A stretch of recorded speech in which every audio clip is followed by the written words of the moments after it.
అలనాటి భారతదేశంలో ప్రజలు తమకు ఉన్నంతలో హాయిగా జీవించేవాళ్లు. పెద్ద పెద్ద సౌకర్యాలు విలాసాలు లేవు, కానీ అందుబాటులో ఉన్నవాటితోనే ప్రశాంతంగా జీవనాన్ని కొనసాగించేవాళ్లు.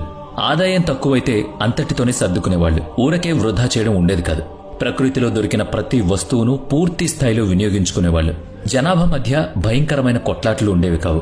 అయిన వారితోనూ స్నేహితులతోనూ చిక్కనైన అనుబంధాలుండేవి. దూర ప్రాంతాల్లో ఉన్నప్పటికీ అవసరమంటూ ఏర్పడితే పని పూర్తయ్యేదాకా అండగా నిలబడి కార్యం సానుకూలం పడేదాకా తామున్నామంటూ ధైర్యం చెప్పేవాళ్లు. 1980ల నాటికి దేశంలో నలుపు తెలుపుల టీవీ ప్రవేశించింది. ఊరు మొత్తానికి మహా అయితే ఓ 2-3 ఇళ్లలోనే ఆ బ్లాక్ అండ్ వైట్ టీవీలుండేవి. అయినా సరే వీధి వీధంతా రామాయణం ధారావాహిక చూడ్డానికి ఆ ఇంటి ముందు వాలిపోయేవారు. దీపాల వేళ ఇంటికి అతిథులొస్తే ఖాళీ కడుపుతో పంపించేవాళ్లు కాదు. ఆకలిగొన్న వాళ్లకి పట్టెడన్నం పెట్టగలిగిన వాళ్లు అదే పెట్టేవాళ్లు. కలిగినళ్లలో అయితే అంతకు తగ్గట్టుగా మర్యాదలు జరిగేవి. ప్రజల్లో పరస్పరం ఆదరణ ఆప్యాయతలు అలా ఉండేవి. నేటి పరిస్థితులు నాటి కాలానికంటే చాలా భిన్నంగా ఉన్నాయి. ఏ కాలంలోనైనా పిండి కొద్దీ రొట్టె అన్నది నిజం. కాకుంటే ఈనాటి పరిస్థితుల్లాగా ఆనాడు మరీ వేగిరపాటు ఉండేది కాదని మాత్రం చెప్పుకోవచ్చు. అందుకే పాత జ్ఞాపకాల్ని తాజాగా తలుచుకుంటూ మాటలు కలబోసుకుంటూ ఉంటే ఏదో తెలియని ఉద్వేగం, ఆపై ఎంతో ఉత్సాహం కలుగుతుంది. వింటేజ్ కార్లు, vintage food, vintage clothing, vintage houses, ఇలా ప్రతిదీ పాతకాలపు వస్తువులతో మన మధురమైన జ్ఞాపకాలు ఎన్నో నెమరు వేసుకుంటూ ఉన్నాం. వాటి తాలూకు ఛాయాచిత్రాలు చూస్తుంటే మనసు పులకరిస్తుంది. ఆ వింటేజ్ ఫోటోగ్రాఫ్స్ మనల్ని విస్మయానికి గురిచేస్తూనే ఉంటాయి. నిజానికి మీరు వాటిని గడిచిన చరిత్రకు ఆనవాళ్లుగా పరిగణించొచ్చు. తలలూపుతున్న పంట చేలు, సడిచేయకుండానే పారుతున్న పంట బోదెలు, కాలోపై అడ్డపెట్టెలు, దూరంగా తెరచాప నావలు, పిల్లల ముఖంపై స్వచ్ఛమైన చిరునవ్వు, రైతు సోదరుడి తలకు పాగ, ఓ చేతిలో కొడవలి మరో చేతిలో కోసిన ధాన్యపు కంకులు, నీళ్ల కావడి మోస్తున్న పనివాళ్లు, గిల్లికజ్జం పెట్టుకునే తుంటరి అల్లర్లు, చాటుగా కోసుకు తినే జాంకాయలు, మామిడికాయలు. అబ్బో, ఇలా చెప్పుకుంటూ పోతే మైకం కమ్మేలా ఉందంటే నమ్మండి. పాత జ్ఞాపకాలు మత్తు అటువంటిది. మరీ పురాతన కాలమేం కాదు. ఓ 4 దశాబ్దాలు వెనక్కి, అంటే 1980ల నాటి భారతదేశం సంగతులు చెప్పుకుందాం. 3.5-4 దశాబ్దాల స్వతంత్ర భారతదేశంలో సంపూర్ణ అక్షరాస్యత ఇంకా సాధించబడలేదు. దాదాపు గ్రామీణ భారతం వ్యవసాయం, పాడి పరిశ్రమల మీదే ఆధారపడి ఉండేది. మట్టి ఇళ్లు, పూరిపాకలు, పెంకుటిళ్లు, ఇల్లెంత చిన్నదైనా కుటుంబ సభ్యులు మాత్రం గడబిడ పడేవాళ్లు కాదు. గంపెడు సంసారం ఉన్నా కూడా అందులోనే పెరిగి పెద్దై వివాహాలు కూడా అక్కడే అయ్యేవి. మట్టి పేడ అడుసు తొక్కి అలికిన ఇంటికి సున్నంతో ముగ్గులు చల్లితే ఆ అందమే వేరు. ఊళ్లల్లో చిన్నా చిత్కా దుకాణాలు కూడా ఉండేవి. టీ దుకాణం, దర్జీ దుకాణం, సైకిల్ రిపేరింగ్, గిన్నెలకు మాట్లు వేయడం, కొలిమి వద్ద ఇనుప పనులు, బట్టీలో కుండలు ఇటుకలు కాల్చేవాళ్లు. ఆ అవకాశం కూడా లేనివాళ్లు సైకిల్కో పెద్ద గెడకర్రకో సామాన్లు తగిలించుకుని తామే మోస్తూ వీధి వీధి తిరుగుతూ అమ్ముకునేవాళ్లు. విద్యుత్ సౌకర్యం ఉండేది, కానీ విద్యుత్ కోతలు మాత్రం విపరీతంగా ఉండేవి. ఇలా ఇళ్లల్లో పెట్రోమాక్స్ లైట్లు, కిరోసిన్ బల్బులు మాత్రం కంపల్సరీ. కనుకనే పొదుగూకంగానే ముందే పనులు ముగించుకునేవాళ్లు. 80వ దశకంలో మరి ఇలా ఉండేదా అని ఆశ్చర్యపోకండి. చాలా గ్రామాలు, కుగ్రామాల్లో ఇంతకంటే తక్కువ సౌకర్యాలే ఉండేవి. ఇంకా చెప్పాలంటే రవాణా కూడా లేని మారుమూల పల్లెల్లో విద్యుత్, మంచినీటి సరఫరాలు ఉండేవే కాదు. ఓ మోస్తరు పంచాయతీల్లో వీధి దీపాలు వెలిగేవి. అదే వెలుతురులో చాలా మంది తమ పనులు చేసుకునేవాళ్లు. దాని క్రిందనే తోపుడు బళ్లు పెట్టుకుని వ్యాపారాలు చేసుకునేవాళ్లు. బాగా చదువుకునే పిల్లలు ఆ వీధి దీపాల వెలుగులోనే చదువుకునేవాళ్లు. ఉంటేగింటే ఓ మంచినీళ్ల ట్యాంక్ కూడా అంతెత్తున ఉండేది. రహదారులు చాలా వరకు మట్టి రోడ్లు లేదా అందరి నడకల వల్ల నలిగిన దారులే తప్ప ఇలా తార్ రోడ్లు, సిమెంట్ రోడ్లు ఉండేవి కాదు. ఆ మట్టి దారులు వానాకాలంలో బురదగుంటలయ్యేవి. జారిపడ్డవాళ్లు బొంగమూతి పెడితే పాదాలకు మట్టి బూట్లు అయ్యాయని పిల్లలు తెగ ఆడుకునేవాళ్లు. ఏ కాలువగట్టు వెంటో సైకిల్ మీద వెళితే చక్రాలు మట్టి లోపలికి కూరుకుపోయి పెద్ద పెద్ద బండ్రాలలా తయారయ్యాయి. రచ్చబండ వద్దనో ఊరి బొడ్రాయి వద్దనో 10 మంది చేరి కష్టసుఖాలు చెప్పుకునేవాళ్లు. ఒకరికి హాని తలపెట్టాలని తలంపి ఉండేది కాదు. తిండి తిప్పల సంగతి అంటారా, మొత్తం దేశీ వంటకాలే. స్థానికంగా లభించే ధాన్యాలు, పప్పులు, కూరగాయలే కనుక తక్కువ తిన్నా ఎక్కువ తిన్నా ఆరోగ్యం మాత్రం కంపల్సరీ. ఓ మోస్తరు అనారోగ్యానికి వంటింటి దినుసులే మందు మాకు. గ్రామాల్లోని పెద్ద మనిషో, గుడి పూజారిగాను, బడిపంతులుగాను ప్రకృతి వైద్యం చేసేవాళ్లు. వడ్లు దంచడానికి రోళ్లు, పిండి ఆడ్డానికి తిరగళ్లు, వండుకోవడానికి మట్టి కుండలు, సరుకుల నిల్వకు మట్టి ఇత్తడి పాత్రలు ఉండేవి. ఇక వంట చెరుకుగా అయితే పెడకలు, ఎండు పుల్లలు, కట్టెలు ఉండేవి. అంటే ప్రకృతి నుంచి వచ్చే వాటితోనే మన అవసరాలు తీరేవి. వృధా చేయడం అనేది దాదాపుగా ఉండేది కాదు. ఎందుకంటే ప్రతి దానికి ఆ రోజుల్లో చాలా విలువ. ఇక చర్కా తిప్పి దారం తీసి మగ్గన్నేసి బట్టలు తయారు చేసుకునేవాళ్లు. ఇంటర్నెట్ లేదు గనక ప్రజల్లో ప్రాపంచిక విషయ పరిజ్ఞానం ఉండేది కాదు. ఎక్కడో ఢిల్లీ నగరంలో జరిగిన విషయాలు ఊళ్ళో వ్యక్తి చెప్పాడనుకోండి, ఇహ చూడండి అతను పెద్ద మేధావి, గొప్ప గౌరవం కూడా దక్కేది. ఏ మాటకా మాట చెప్పుకోవాలి. మనుషులు ఒక పద్ధతిగా ఉండేవాళ్లు. కాస్త మరుగు, ఒకంత సిగ్గు, చెప్పుకునే స్థాయిలో మంచి మర్యాద పాటించడం ఉండేది. సాధ్యమైనంత వరకు గ్రామాలు శుభ్రంగానే ఉండేవి. ఆనాటి మనుషులు మనసుల్లాగా. 1981 నాటికి దేశంలో అక్షరాస్యత శాతం 41. స్కూళ్లలో మాస్టారు చెప్పింది చదవడమే తప్ప వేరే మార్గం లేదు. గ్రంథాలయం, అందులో బోలెడు పుస్తకాలు ఉండే వ్యవస్థ చిన్న గ్రామాల్లో ఉండేది కాదు. ఏకోపాధ్యాయ పాఠశాలలే ఎక్కువ. అందులోనూ పైకప్పు లేని బడులకైతే చెప్పనక్కర్లేదు. వర్షాకాలంలో సెలవు లేక ఇంగ్లీష్ మాట్లాడటం నేర్పిస్తామంటూ గోడల మీద ప్రకటనలు రాసేవాళ్లు.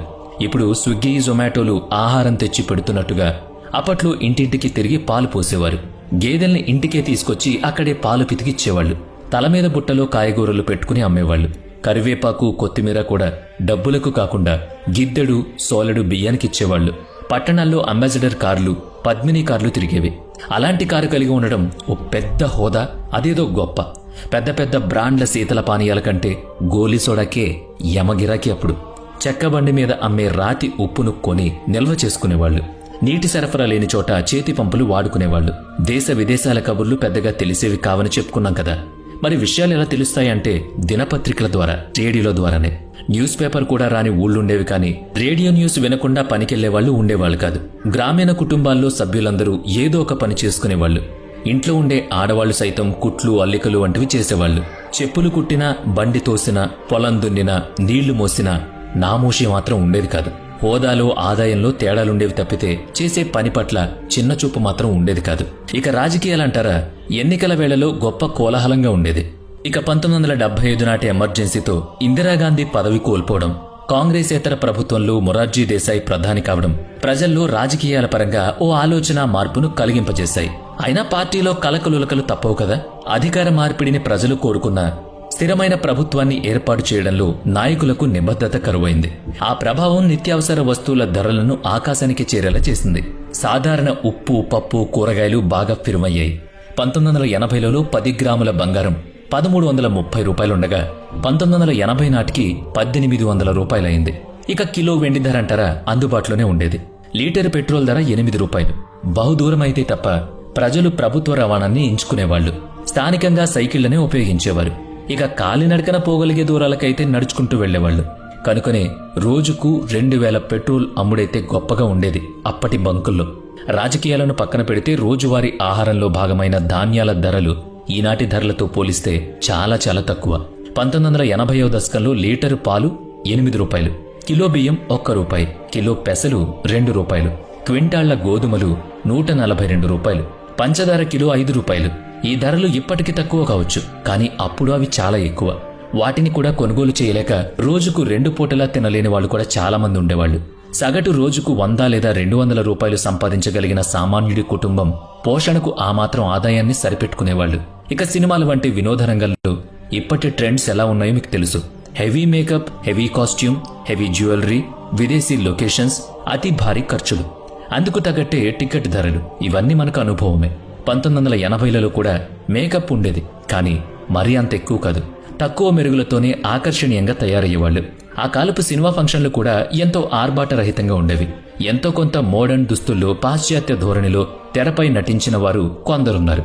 ఆనాటి నటీనటుల్లో దేశీయంగానూ అంతర్జాతీయంగానూ పేరు ప్రఖ్యాతులు సంపాదించుకున్న వాళ్లు ఉన్నారు. మనం ఒక విషయం తప్పక గుర్తు చేసుకుని తీరాలి. అంతర్జాతీయంగా భారత స్వతంత్రతను ఎవ్వరూ ప్రశ్నించజాలరని చాటి చెప్పిన ఘనత ఇందిరాగాంధీ హయాంలో జరిగింది. 1971 బంగ్లాదేశ్ విమోచన యుద్ధంలో భారతదేశం అందించిన చొరవను ఇప్పుడు ఆ దేశం మర్చిపోయిందేమో, కానీ చరిత్రను ఏమార్చడం కుదరదు కదా. రెఫ్యూజీలుగా బంగ్లా విడిచి భారత్లో ప్రవేశించిన లక్షల మంది పశ్చిమ బెంగాల్, ఒరిస్సా, అస్సాం తదితర సరిహద్దు రాష్ట్రాల్లో తలదాచుకుంటే అందరికీ నీడనిచ్చింది మన భారతదేశం. దాదాపుగా 93,000 మంది పాక్ సైనికుల్ని బంధించి పాకిస్తాన్ను ఓడించి యుద్ధ విరమణ చేయించిన ఘనత నాటి ప్రధాని ఇందిరకు దక్కుతుంది. ఎంతో చురుగ్గా, కీలకంగా విధులు నిర్వహిస్తున్న ఆనాటి మన భారత సైనికుల పాటవానికి జోహార్లు చెప్పాలి. 1974లో ఇరాక్ అధినేత సద్దాం హుస్సేన్ భారత సందర్శనకు వచ్చినప్పుడు ప్రధాని ఇందిరాగాంధీ స్వయంగా స్వాగతించడానికి వెళ్లిన అరుదైన దృశ్యం చూస్తుంటే అమెరికాకు ముచ్చెమటలు పట్టించిన సద్దాం హుస్సేన్ భారత్తో మైత్రి బంధం నెరపడం కూడా అబ్బురంగానే తోస్తుంది. 1974 మే 18లో రాజస్థాన్ పోఖ్రాన్లో అణు పరీక్షలు నిర్వహించిన భారతదేశం తెగువకు అగ్రదేశం, మండిపడినా మనం స్వేచ్ఛా స్వాతంత్రాలకే ప్రథమ ప్రాధాన్యత ఇస్తామని లోకానికి వెల్లడించాం. తమ అణు పరీక్షలు కేవలం స్వీయ రక్షణ తప్ప ఎటువంటి ఉద్రిక్తతలు, దాడులు చేయవని ఆనాటి అంతర్జాతీయ సమాజానికి మనం చాటి చెప్పాం. 1980లలో భారతదేశం మూడో ప్రపంచ దేశాల స్థాయి నుంచి అభివృద్ధి చెందుతున్న దేశాల స్థాయికి ఎదిగే ప్రయత్నాలు ప్రారంభించి నేడు విశ్వగురు స్థాయికి చేరుకునే దిశగా పయనిస్తోంది. బహుశా 1970లు, 1980లలో జన్మించిన వారికి ఆనాటి భారతదేశం, ఈనాటి భారతదేశం సామాజికంగా, రాజకీయంగా, ఆర్థికంగా, వైజ్ఞానికంగా సంపాదించుకున్న క్రమానుగత మార్పులు, పరిణామాలు, మిశ్రమ ఫలితాల గురించి సావకాశంగా గమనించగలిగే అవకాశం ఉంటుంది. నాటి భారతానికి, ఈనాటి భారతానికి అభివృద్ధి సూచికలు మారుండొచ్చు. దేశాభివృద్ధి మాత్రం ఓ నిరంతర ప్రక్రియ. ఆనాటి వారు ఈ మార్పుల్ని గమనించే ఉంటారు. భారతదేశ వికాస చరిత్రను అవలోకించడానికి 1980ల నుంచి ఉన్నవారంతా సజీవ సాక్షులే. మన ఛానల్ మిత్రుల్లో ఉన్న ఆ అన్ని తరాల వారిని, ఆ విశేషాలను మనందరితో